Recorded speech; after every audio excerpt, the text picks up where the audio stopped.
highlight there, you do want to add it in. And then he's got some light right in here, which creates that. Let's go up to his eyes. His eyes, again, same colors, are burnt umber for the eyelash line. That's this line right along here.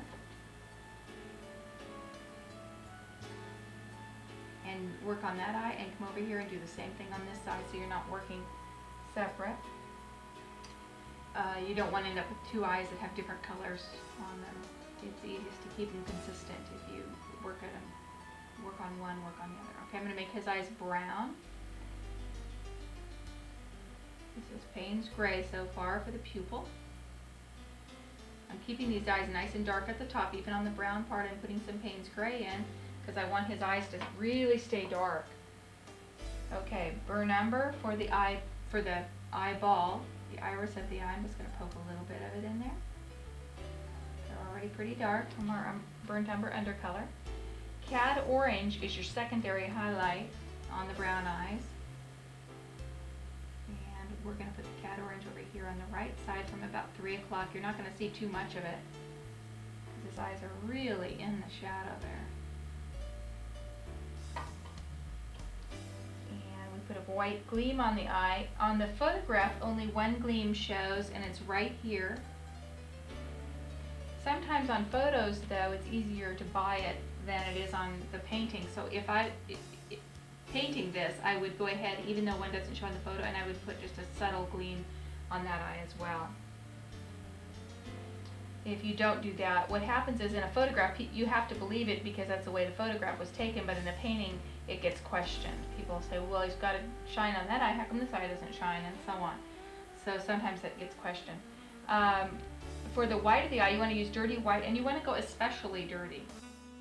A little more Payne's Gray I added to it to really darken it. I don't want these bright at all because he's really in shadow here. Just like that. Now we can put a little bit of a shine on the white of the eye. And we're just going to do that right at the very bottom. I'm just going to touch it. His lower lid, just use your pretty color and add a little white to it to create kind of a shelf right in here on the lower lid. Be careful, you don't want to get it too dark. Now he does have quite a bit of lash on his lower lid, and you can put lashes on. Just be kind of conservative. If you get too much lash on, it won't look real. I want to put a little bit of a highlight here and here.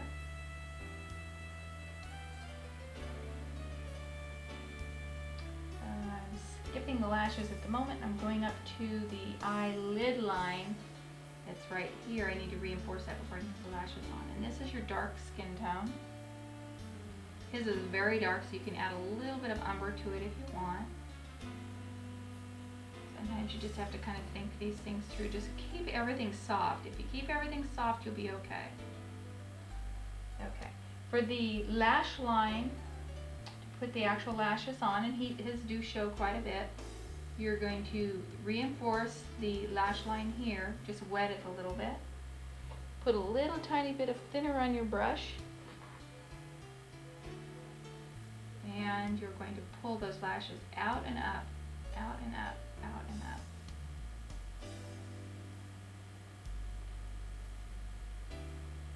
Same with over here. Reinforce my lash line and pull out and up, out and up. Now because he's a man, I don't want to do too much. He also has lower lashes that show. So I'm going to come down here and I'm going to come just below the bottom part of the eye. Because remember, there's a shelf here that's flesh tone right up against the eye. Same with over here.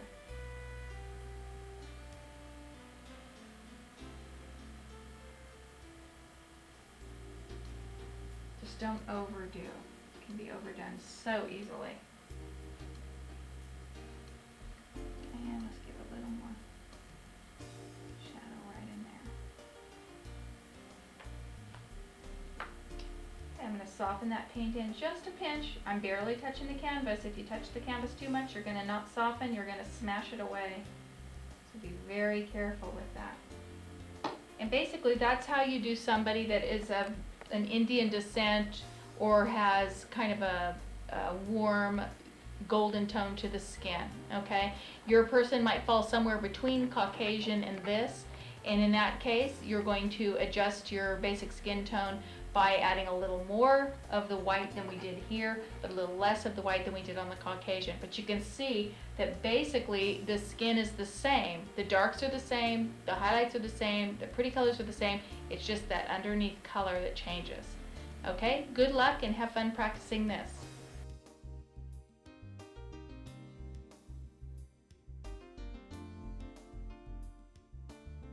Okay, I'm going to start by just laying the highlights in here where they go.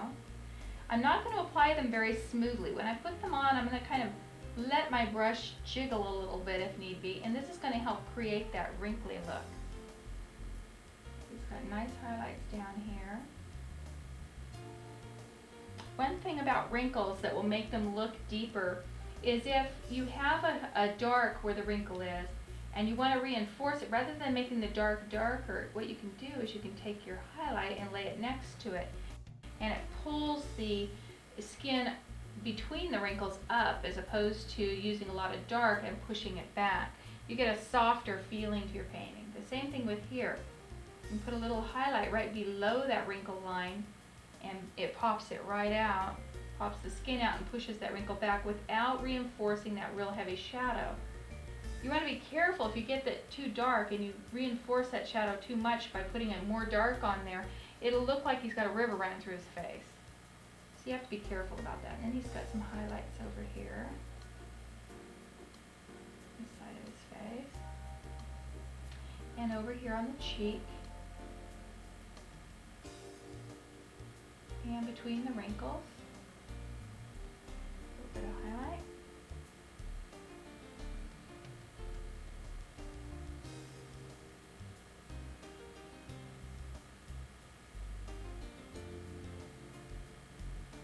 There's not a lot of direct light shining on his face. Actually, there's no direct light shining on his face.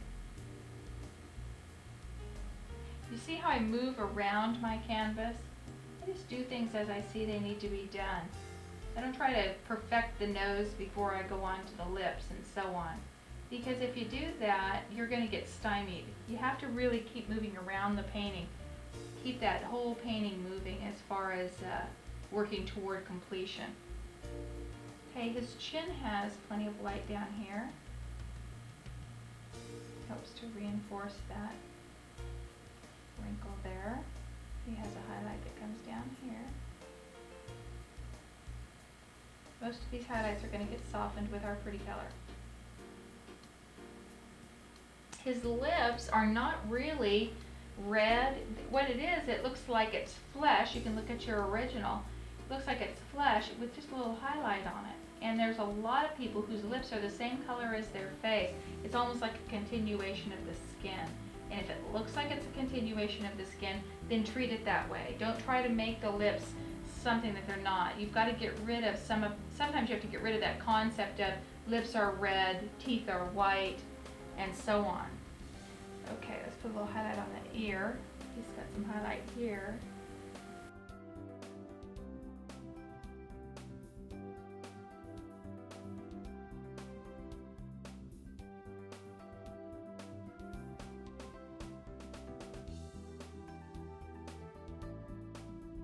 Now we need to reinforce our pretty colors.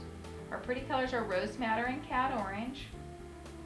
And what I want to do is I want to take that pretty color first, and these shadows, rather than deepening these with my dark skin tone, I'm going to put a little pretty color in there first. I don't want to get my wrinkles too heavy. If I get them too, there will be some that will require that. But if I get them all too heavy, what ends up happening is the face starts looking hard. So I'm just going to put a little pretty color in here for right now. Softens that dark that's in there.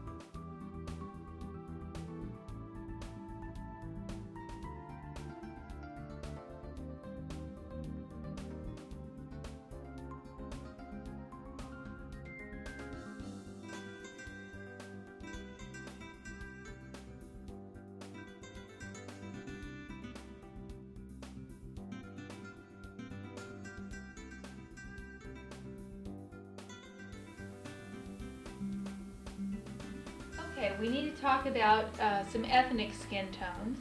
I have here a little Chinese girl. We're going to talk about that skin tone, and then a little African American boy. And this will help you with applying your skin colors. Really, the changes that you make in doing each of these things are very minute. It's really not that much of a difference. Let's start with our little girl. She is Chinese, so she has a nice warm, kind of a golden color to her skin.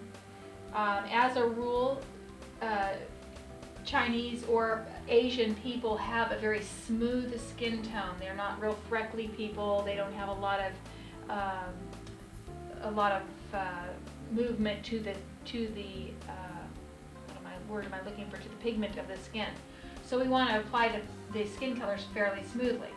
For her skin, what I want to do is I'm going to use my basic skin tone, just like I used on my Caucasian girl, with one different. I'm going to add a touch of Naples yellow to it to just warm it up a little bit and create a little more of a yellowish tint to the skin.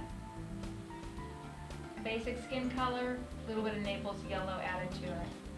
See how that just gives you that nice golden color? And this just gets scrubbed over all the skin lightly to tint the canvas, just like you did on your Caucasian girl.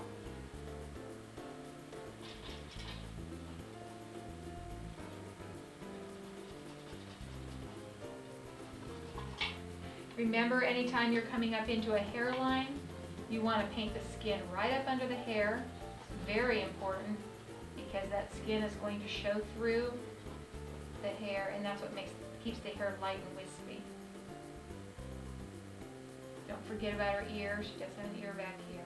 And then her neck is quite a bit darker than her face.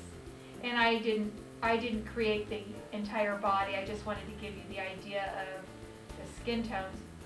So for the neck, I'm just going to add a little bit of my deep flesh to my basic skin color so we can just darken it up a little bit. Okay. This will give you a good sampling of this skin type. Okay. You reinforce the darks on the skin with the same dark skin tone that you use for everything else. Where it's nice and dark, you just come in there and you reinforce those shadows. Same dark skin color mixture. Darken the ear.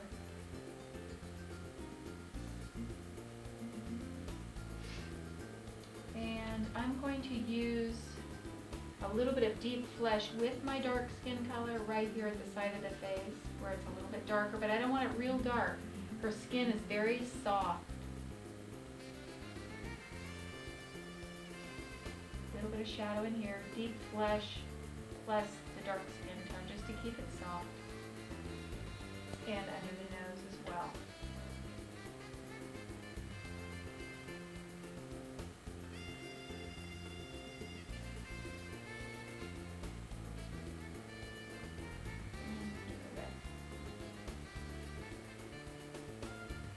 With my Benny brush, I'm just going to lightly soften those colors into the canvas. Don't want to move the paint, I just want to soften it in. Her skin color, or excuse me, her lip color is your pretty color, plus a little bit of white to keep it soft.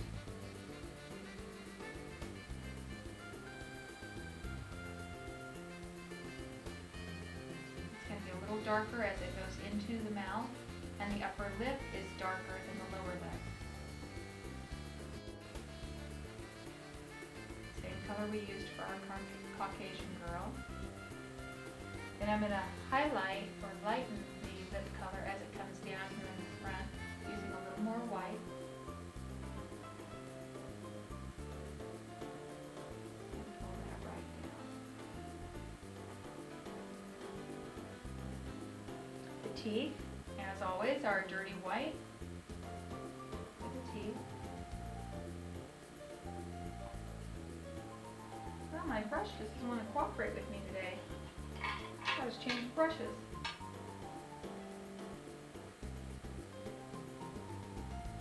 Okay. one thing you'll learn as you paint, don't panic. If you've got a problem area, it's just not cooperating with you, you want to remove that paint, just rinse your brush out and get a little bit of thinner on it. You know, you want to rinse it out and dry it off. You've got a little thinner on it. Take that and just kind of push that paint back off that area. It kind of cleans it off. There's still some residue there, but I don't care because this is going to be dirty white anyway. And now I'll take my dirty white and come in here. Those teeth in. The white of the teeth needs to be the shadow color of the teeth. And then the highlight that you put on actually creates the tooth color. Okay, so dirty white for the teeth. I'm going to use my little Zero Sable. Use pure white.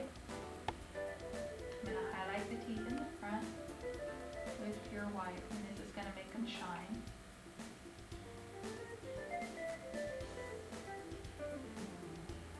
And if, as your painting dries, if it kind of absorbs this highlight color, feel free to go back in and add a little bit more if you need to. But be careful, don't get them too bright, because if they're too bright, they'll look kind of buck-toothed. The corners of the mouth always stay nice and dark.